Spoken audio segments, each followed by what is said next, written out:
So as a Canadian health minister, it's very simple. Do not wear a mask, as a mask will not protect you. Also, if you stand too close to one another, you'll be fined for thousands of dollars. Any questions? How dumb do you think we are? I'm not going to answer that question. However, I will say, how do you think I got here in the first place? I don't have any professional experience in the healthcare industry. Quite literally, before this, I was a graphic designer and marketer.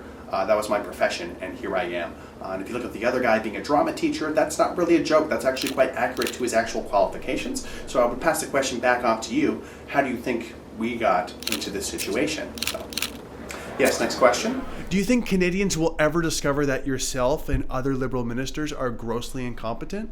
We've created multi-million-dollar payout packages for the Canadian news media to make sure you, the press, don't ask us any tough questions. Because when you do that, it makes us look bad. It gets Canadians thinking, we don't want that. We want Canadians sedated. We want them to be feeling good. We don't want them to be thinking about, how incompetent we might be. And what's great is with this partnership with the media, over the past 4 years, we've been able to lower the expectations of Canadians and really give them a whole new idea of what leadership looked like.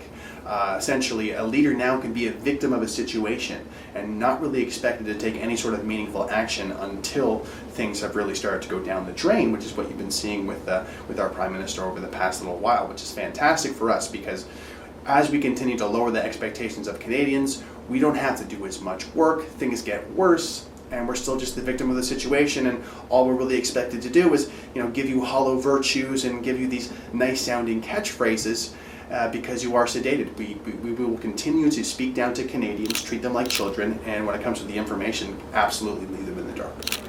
So will yourself or any other Liberal ministers admit that you were wrong about your initial assessment of COVID-19 from back in, say, January, February? So let me be clear. As being part of the Liberal government, we never take responsibility for anything. We have never been wrong, we are never going to be wrong, and we certainly won't admit if we ever have been wrong in the past. I mean, even with this face mask issue, we'll probably completely change our opinion a couple days from now, and we will double down on all the same fluff that we are working hard for you, that we're looking at all the science, and we have the best interest of Canadians in mind, because we pretty well pay the media to make us look good. They quite frankly work for us. So whatever we design, whatever messaging we come up with, we're going to make sure that Canadians eat it up no matter what.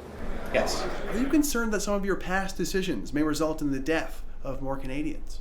So being a proud member of the Liberal Party, part of my job is not having a conscience, not thinking too hard, and just following orders. You see, we have such a strong brand about being virtuous and being such great people that it doesn't matter if we're inadvertently funding terrorism or putting the Canadian public in harm's way, because we just hide behind our brand, deny, and act like we've done absolutely nothing wrong and we're working hard for you. So to answer your question, I don't even think about that sort of thing.